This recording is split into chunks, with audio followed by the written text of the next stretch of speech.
एक दिन की बात है, ब्रह्म मुहूर्त के समय पर भीष्म पितामह स्नान करने के लिए जा रहे थे। तभी रास्ते में एक सर्प पड़ा हुआ था।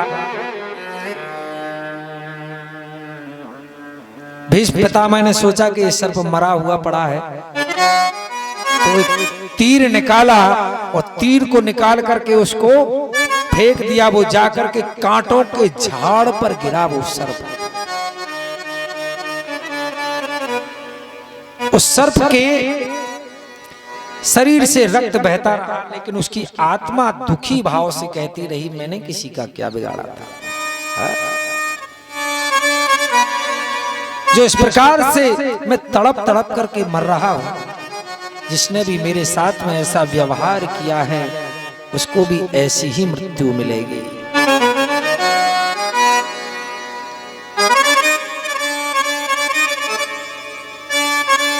अर्थात माद्री का भी श्राप लगा हुआ था कि तुम्हारी मृत्यु का कारण मैं ही बनूंगी अगले जन्म में, क्योंकि पितामह भीष्म ने विवाह करने से इनकार कर दिया था। तभी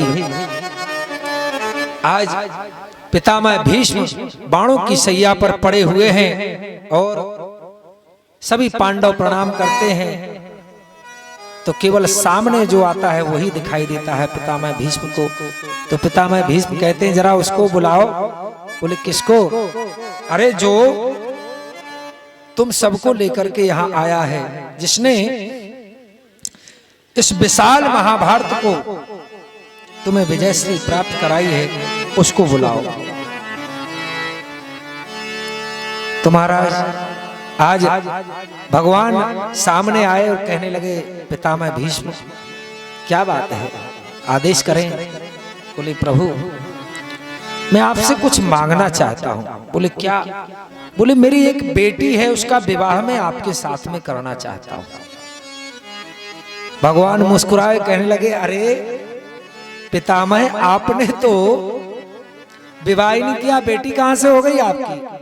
भगवान से पितामह भीष्म हाथ कहते हैं कि मेरी बेटी कोई और नहीं है, मेरी एक बेटी है, वो है जिसका नाम है बुद्धि, मेरी ये मति, उसका विवाह मैं आपके साथ में करना चाहता हूं। इति मतिरूप कल्पिता तृष्णा भगवती सांत्वत पुंगवते विभुन। मेरी जो मति है वो थोड़ी इधर उधर भटक जाती है, तो मैं आपका विवाह उसके साथ में कर दूं, जिससे वो आपके चरणारविंदों में हर समय लगी रहे। भगवान मुस्कुराए और कहने लगे, जैसी आपकी इच्छा। और पांडवों को समझाया, कहा देखो बेटा, कभी भी हो धर्म को मत त्याग देना। स्त्री धर्माण राज धर्माण, शरण में आए हुए को कभी भी त्यागना नहीं, चाहे वो कितना भी पाप अधर्म करके आया हो। गौ ब्राह्मण और संतों पर अगर अत्याचार हो रहा हो तो ये अपने नेत्रों से कभी देखना नहीं।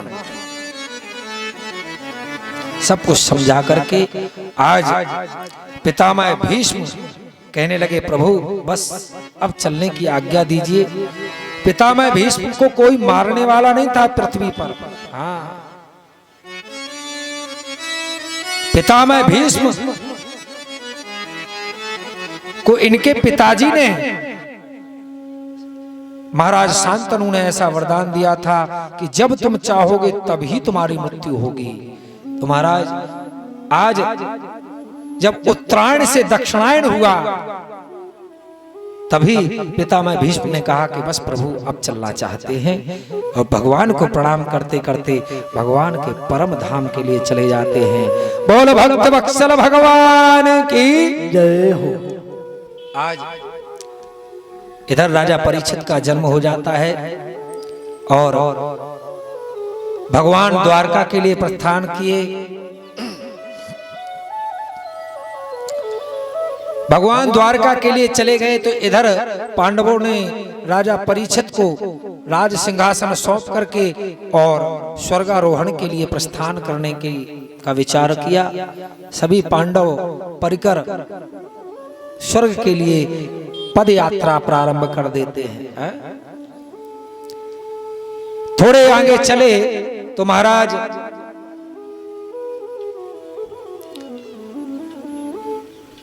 द्रौपदी सबसे पहले अपने शरीर को त्यागने लगी। कहा स्वामी हम क्यों नहीं आगे चल पा रहे हैं? और युधिष्ठिर ने कहा द्रौपदी तुमने एक अपराध किया था। बोले क्या? बोले तुमने यही अपराध किया था कि मात्र तुम्हें अपनी प्रतिज्ञा के पीछे तुमने इतना बड़ा महाभारत करवा दिया, इसलिए तुम नहीं जा सकती हो। नकुल थोड़ी दूरी पर अपना शरीर त्यागने लगे, कहने लगे मैं क्यों नहीं जा सकता? बोले इसलिए नहीं जा सकते क्योंकि तुम्हें अभिमान था कि मेरे समान कोई सुंदर नहीं है। सहदेव शरीर छोड़ने लगे। कहा भैया मेरा क्या दोष है? बोले तुम्हें अभिमान था कि मेरे समान कोई तलवार चलाने वाला नहीं है। अर्जुन शरीर को त्यागने लगे। कहा भैया मैंने क्या अपराध किया है? युधिष्ठिर जी ने कहा कि तुम्हें भी अभिमान था अपने गांडीव पर कि पूरा महाभारत तुम्ही ने जीत लिया है। हाँ वो तो बर्बरीक ने सबकी आंखें खोल दी थी, जिनको हम आज खाटू श्याम कहते हैं।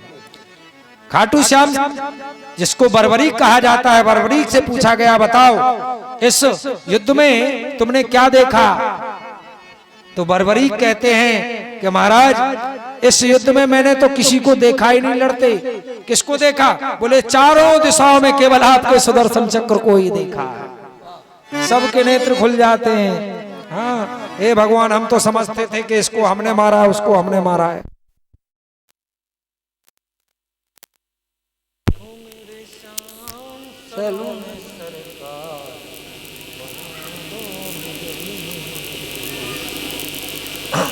क्या भैया क्यों बंद हो गया? बोलो वृंदावन बिहारी लाल की। तो महाराज बर्बरीक ही एक ऐसा योद्धा था जो पूरे महाभारत को अकेले ही समाप्त कर सकता था। हाँ तो महाराज भगवान ने दान में बर्बरीक का सर मांग लिया था। बर्बरीक कौन था? बर्बरीक देखो भीम के पुत्र का नाम था घटोत्कच और घटोत्कच के बेटे का नाम था बर्बरीक। हाँ। और इनकी माता का नाम था कामकंटका। राक्षस कुल से थी ये, दैत्य कुल से थी। तभी से भगवान ने कह दिया था बर्बरीक तुमने आज अपना सर हमें दान में दिया है, आज से लोग तुम्हें खाटू श्याम के नाम से जानेंगे।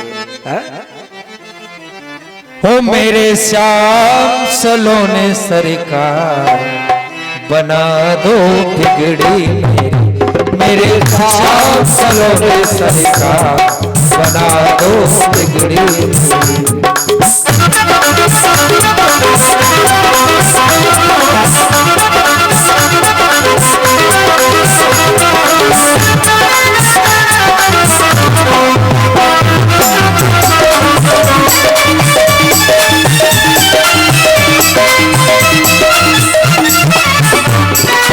बिगड़ी मेरी श्याम बिगड़ी मेरी बिगड़ी मेरी श्याम बिगड़ी मेरी बिगड़ी मेरे श्याम ओ मेरे ओ मेरे ओ मेरे खाटू वाले श्याम बना दो खाटू वाले श्याम बना दो।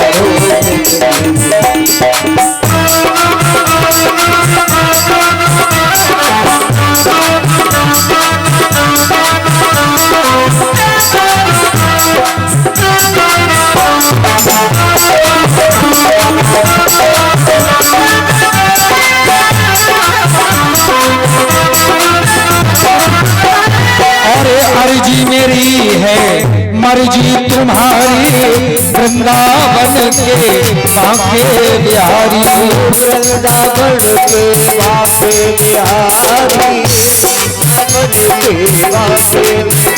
ओ अर्जी मेरी है मर्जी तुम्हारी, वृंदावन के बांके बिहारी, वृंदावन के बांके बिहारी। मेरी अर्ज करो सोता बना दो मेरी, मेरी अर्ज करो ओ बिगड़ी मेरी शाह, बिगड़ी मेरी, बिगड़ी मेरी शाह, बिगड़ी मेरी,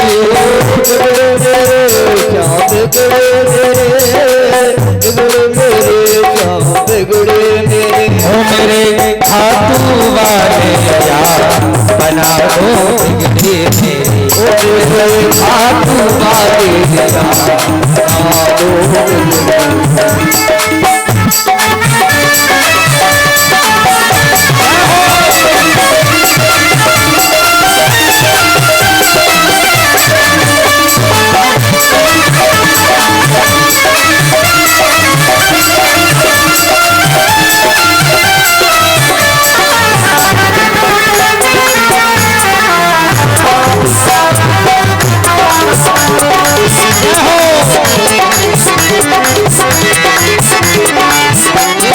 और सुना है जो तेरे दर पे भी आए, उसके सब संकट मिट जाए, उसके संकट मिट जाए, उसके संकट मिट जाए। और सुना है जो तेरे दर पे आए, उसके सब संकट मिट जाए, उसके सब संकट मिट जाए। ओ मेरी पूजा करो सोता बना दो बिगड़ी मेरी, ओ मेरे श्याम सलोने सरकार बना दो बिगड़ी मेरे साथ चलो सरकार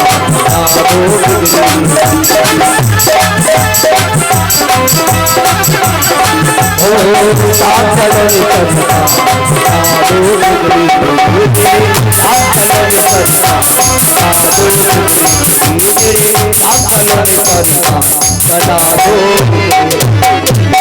बोलो खाटू वाले की जय हो, हारे के सहारे की जय हो। आज वही खाटू नाम से प्यारे श्याम सुंदर और बरबरी के नाम से जाने जाते हैं। तो महाराज अर्जुन को अभिमान था कि मेरे समान कोई गांडीवधारी नहीं है, इसलिए अर्जुन ने शरीर त्याग दिया। भीम से चला नहीं गया। भीम कहने लगे प्रभु मेरा क्या दोष है? बोले भीम तुम्हें बात बात पर क्रोध ज्यादा आता था, इसलिए तुम नहीं जा सकते हो। चारों भाइयों ने साथ छोड़ दिया, द्रौपदी ने साथ छोड़ दिया। युधिष्ठिर जी महाराज गए और स्वर्ग के द्वार पर खड़े हो गए। इनके साथ में एक श्वान, जिसे निम्न भाषा में कुत्ता कहते हैं, वही कुत्ता साथ में गया है महाराज। ये कोई और नहीं है, साक्षात धर्मराज ही इनके साथ में चल रहे थे। भगवान धर्मराज प्रकट हो जाते हैं, कहते हैं युधिष्ठिर तुमने भी एक पाप किया है जिसका प्रायश्चित करने के लिए, जिसे भोगने के लिए अभी तुम्हें पृथ्वी पर जाना पड़ेगा, तभी तुम स्वर्ग में प्रवेश कर पाओगे। बोले प्रभु मैंने क्या पाप किया है? बोले तुमने एक झूठ बोला है। हाँ आजकल तो इतना झूठ बोलते हैं कि पूछो मत। हाँ और कम बोलते थे लोग, और जब से ये चल गए हैं ना तब से और इतना झूठ बोलने लगे कि बात बात पे झूठ बोलते हैं। हाँ किसी से कहेंगे भैया कहाँ आ गए हो? बस महाराज आए गए खरगापुर में और बैठे हो टीकमगढ़ में। हाँ इतना झूठ बोलते हैं भैया, झूठ बोलने का भी पाप लगता है। युधिष्ठिर जी महाराज को उस झूठ का प्रायश्चित करने के लिए पुनः लौट करके वापस आना पड़ा था। क्या झूठ बोला था? बोले महाभारत में जब आचार्य द्रोण का सामना कोई नहीं कर पा रहा था, तब भगवान कृष्ण के कहने से आपने झूठ बोला था और कह दिया था कि युधिष्ठिर जी महाराज, यदि आप एक बार कह देंगे कि अश्वत्थामा हतो, अश्वत्थामा मारा गया, उसी समय आचार्य द्रोण अपना शस्त्र छोड़ देंगे और इनका वध हो जाएगा, अन्यथा ये तो आज ही महाभारत समाप्त कर देंगे। तो आपने ये झूठ बोला था। आजकल तो इतना झूठ बोल रहा है, कहा पूछो मत। हाँ, कुछ लोगों से कहते हैं भैया झूठ मत बोला करो। अरे बोले महाराज कैसी बात करते हो? हाँ, ये हम अपनी इच्छा से थोड़ी बोलते हैं। बोले कैसे? बोले महाराज, अरे तुलसीदास जी ने भी तो लिखा है, इसलिए झूठ बोल देते हैं तो थोड़ी कुछ होता है। बोले क्या? और झूठ ही लेना, झूठ ही देना, झूठ ही देना, झूठ ही देना, और झूठ ही भोजन, झूठ चलेना, झूठ ही भोजन, झूठ चलेना, और झूठ ही लेना, झूठ ही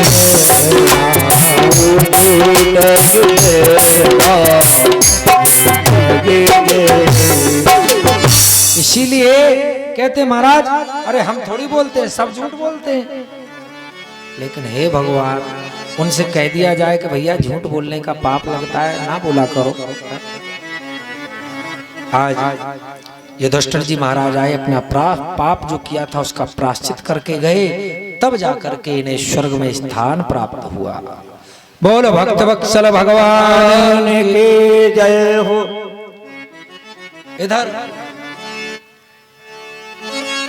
कर्मो प्रधान विश्व कर राखा, और कर्मो प्रधान विश्व कर राखा, जो जस करहे सो तस फल साखा, जो जस करहे सो तस फल साखा।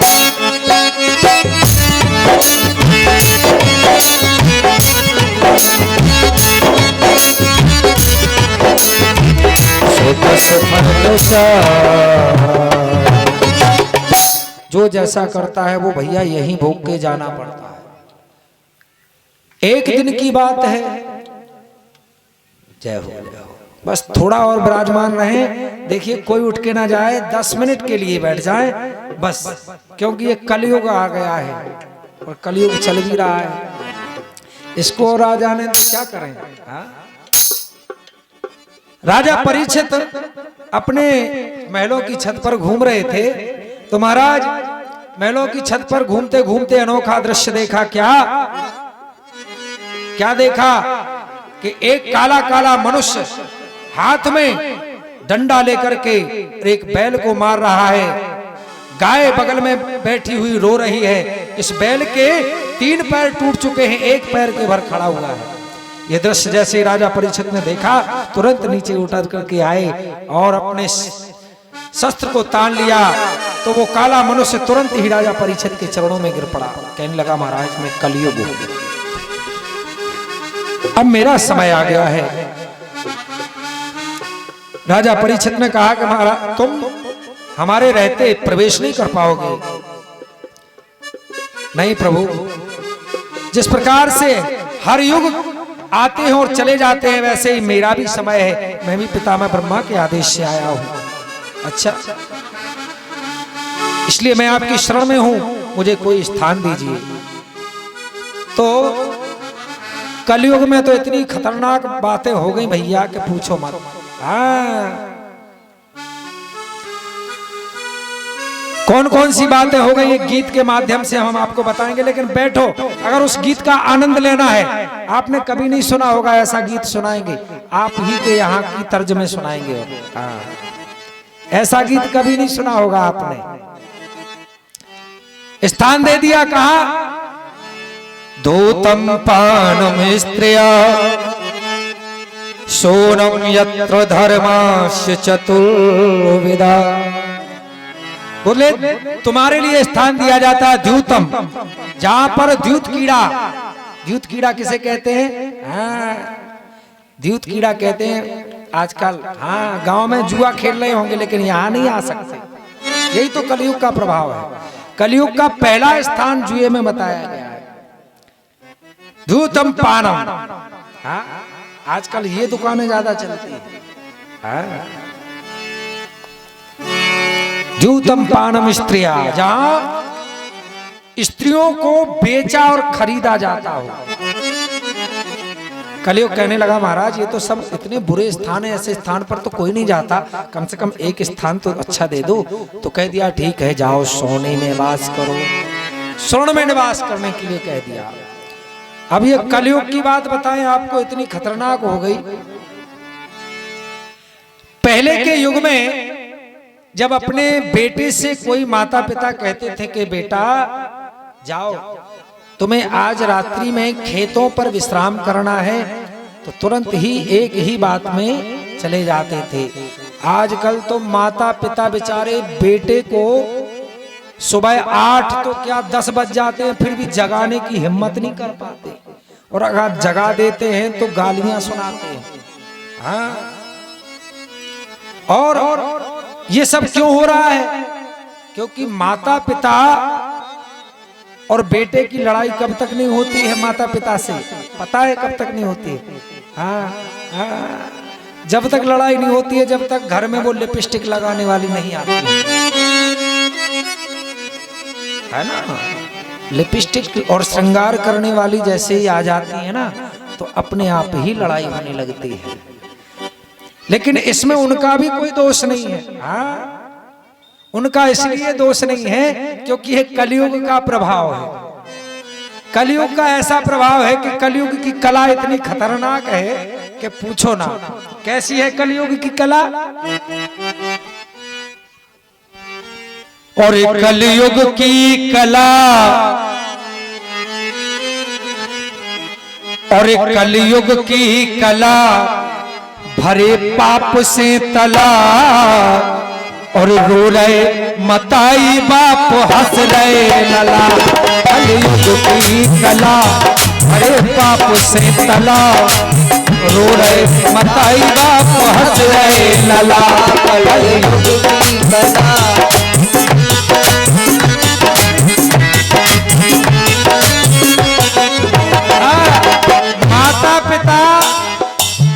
माता पिता से कह देती हैं घरवालियां। हाँ, लड़के की घरवालियां कह देती हैं कि देखो तुम्हारे पिताजी को खांसी आने लगी है, और बच्चे उनके पास जाते हैं तो बीमार हो जाएंगे, ऐसा करो इनका डेरा खेत पे डाल दो। हाँ,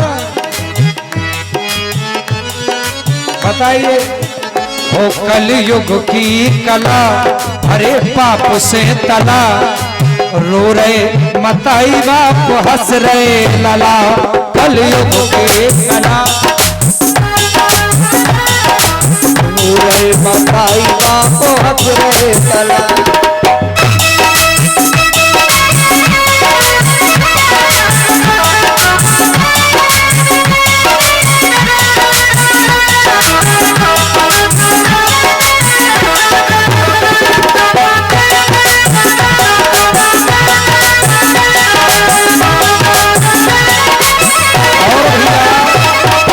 जरा वो बालक थोड़ा सा विचार कर ले, क्या पाल पोस बड़ो करो दुख झेले ऐन। पाल पोस बड़ो करो दुख झेले ऐन।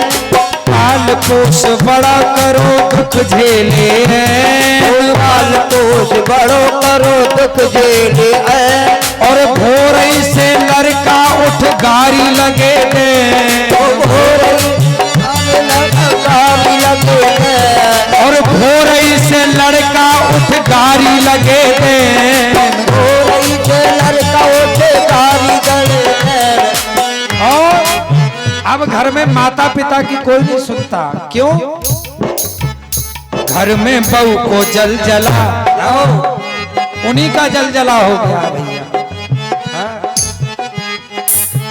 ओ घर में बहू को जल जला भरे पाप से तला, रो रहे मताई बाप हंस रहे लला, कलयुग की बला भरे पाप से तला, रो रहे मताई बाप हंस रहे लला।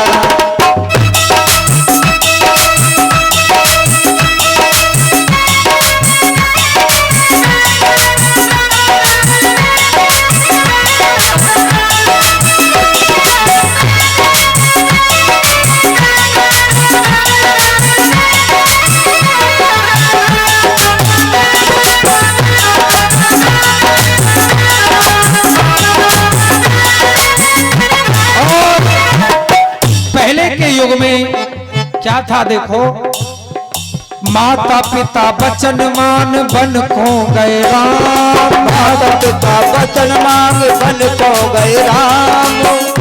माता केकई ने महाराज दशरथ ने आदेश दिया बेटा राम को, तो तुरंत एक ही बात सुन करके सीधे वन के लिए चले गए हैं। माता पिता बचन मान बन को गए राम, माता पिता बचन मान बन को गए राम। और कलयुग में लड़कन के उल्टे सब काम, कलयुग में लड़कन के उल्टे सब काम, कलयुग में लड़कन के उल्टे सब काम, कलयुग में लड़कन के उल्टे सब काम। और कैसो है जो मन चला भरो पाप को तला, रो रहे मताई बाप हंस रहे लला, कलयुग की कला भरे पाप से तला, रो रहे मताई बाप हंस रहे लला।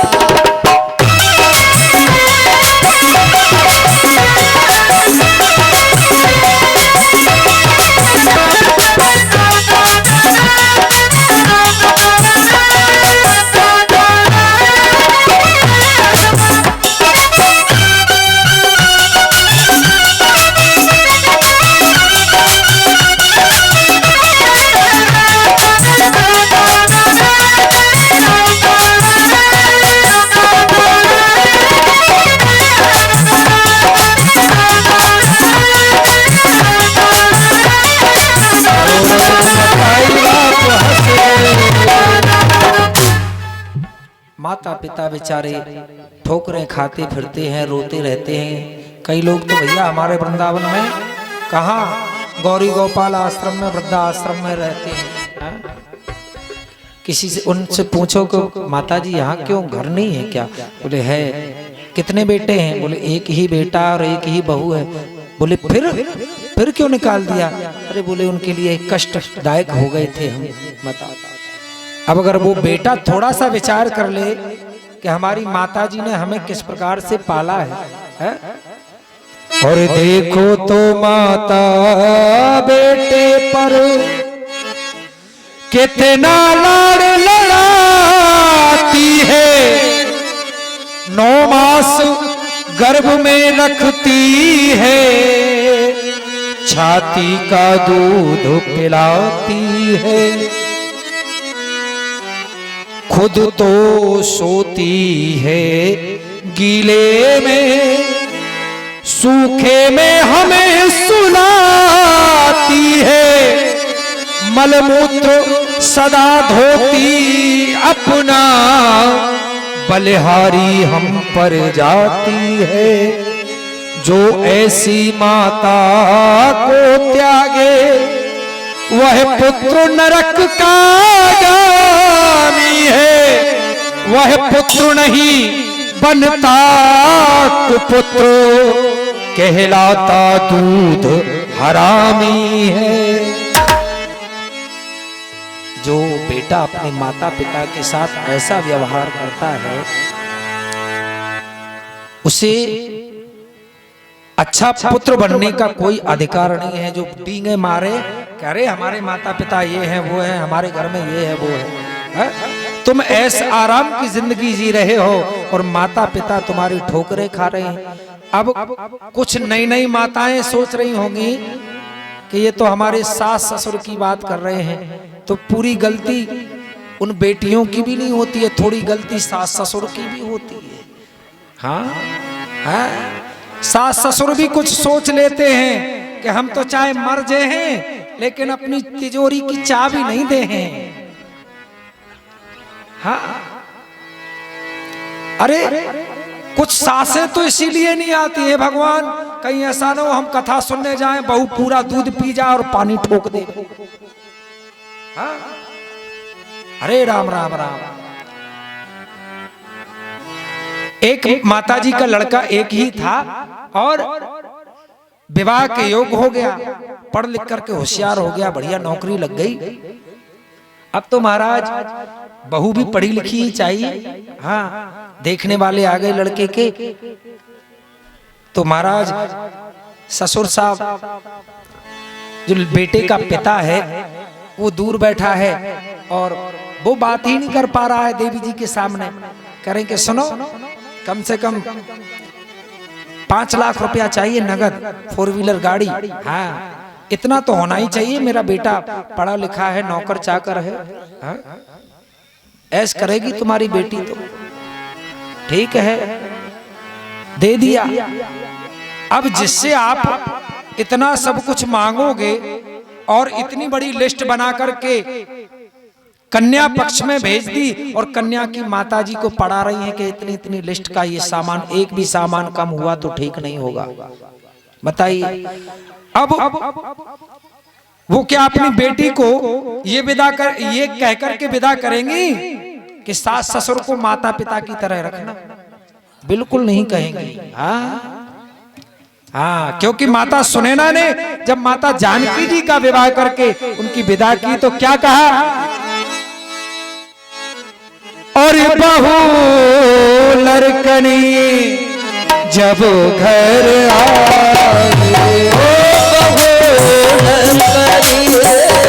जब घर आई, और बहू लड़कनी जब घर आई, बहू लड़कनी जब घर आई, और लाखों नयन पलक की नारी, पलक की नारी, और जय सिया राम जय सिया राम। दशरथ जी महाराज कहते हैं कौशल्या से कि देखो बहू जो आ गई है, ये सीता हमारी बहू बन के आई है, इसको तुम उसी प्रकार से रखना जिस प्रकार से हम अपनी नेत्र को अपनी पलक से ढांक करके रखते हैं, छुपा करके रखते हैं। हाँ? अब बताओ, तुमने इतना दहेज मांग लिया, लिस्ट पहुंचा दी, तो वो फिर ये समझा करके नहीं भेजती हैं। फिर वो क्या कहती हैं, पता है क्या कहती हैं? बोले बेटा डरने की जरूरत नहीं है किसी से। हाँ, और वहां जाकर के बस ऐश के साथ रहना, कुछ भी काम नहीं करना। हाँ, क्या कह के पहुंचाती हैं? और बेटी दब के न रहियो ससुराल में। हाँ? कहती बिल्कुल नहीं डरना किसी से। हाँ? थोड़ी गलती ये हो जाती है किसकी? माता पिता की। और बेटी दब के न रहियो ससुराल में, और 5 लाख दिए ब्याह में, एक दब के न रहियो ससुराल में, 5 लाख दिए ब्याह में।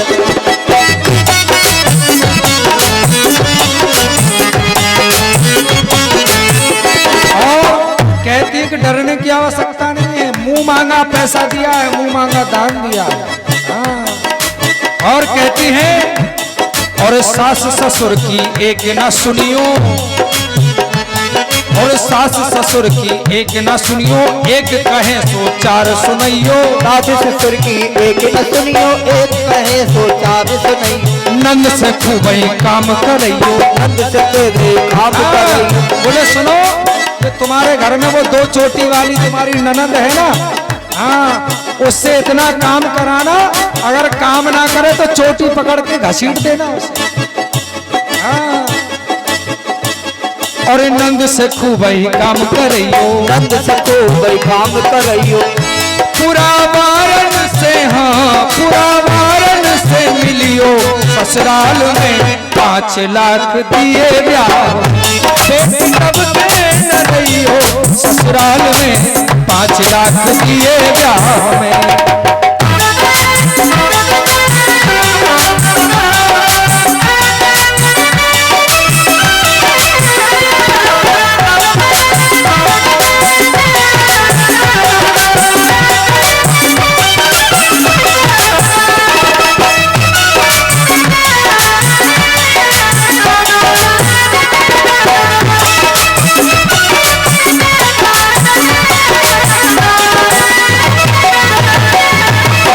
तो इसलिए माताओं से भी निवेदन है कि इतना कुछ मत मांगिए। अरे जो अपनी बेटी देता है वो सब कुछ देता है ना। अगर आप ऐसे विचार बनाएंगे तो बहू भी आपको सीता की ही तरह मिलेगी, जानकी की तरह मिलेगी। हाँ, इसीलिए चलें, भगवान की आरती हो रही है। अब कल ठीक 1 बजे से 1 बजे कोई नहीं आता है, 1:30 बजे सभी लोग पधारें और भगवान की अनंत कथाओं में सम्मिलित हों। सभी की भगवान की कथाएं श्रवणपान करें। कल और कथाएं रोचक वाली याद आती है, बताओ क्या करें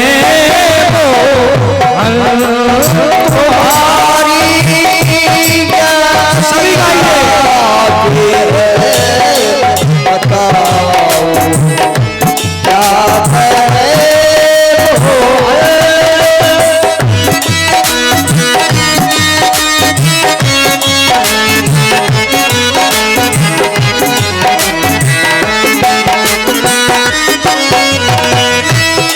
और सुबह और शाम आती है, रात भर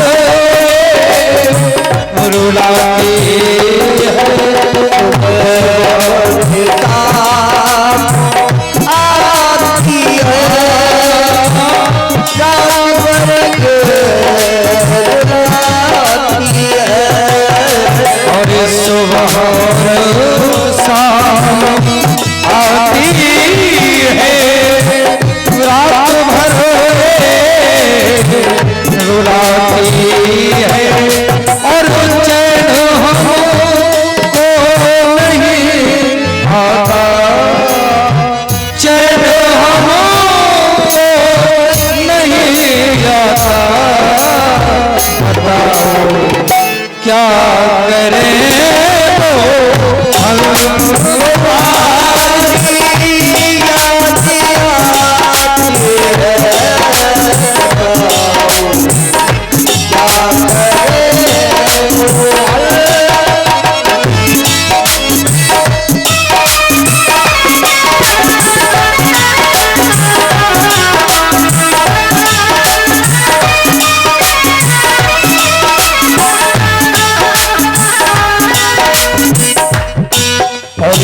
कभी चलने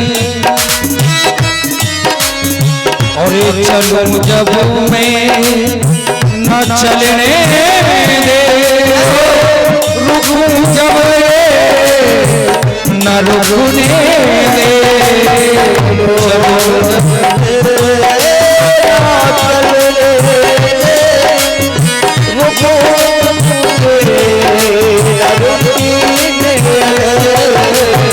चलूं चलूं जब ये न चलने दे, रुकूं जब ये न रुकने दे,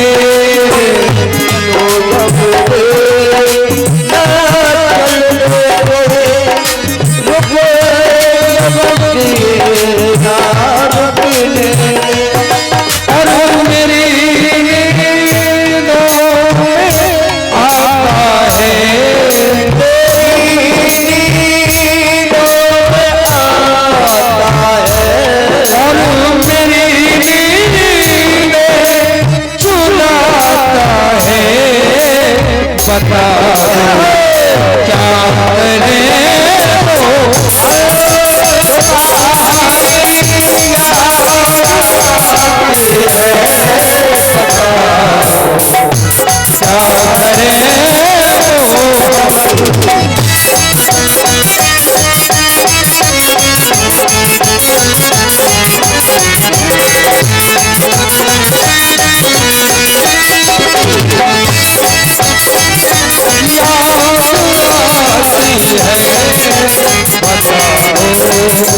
प्यार रे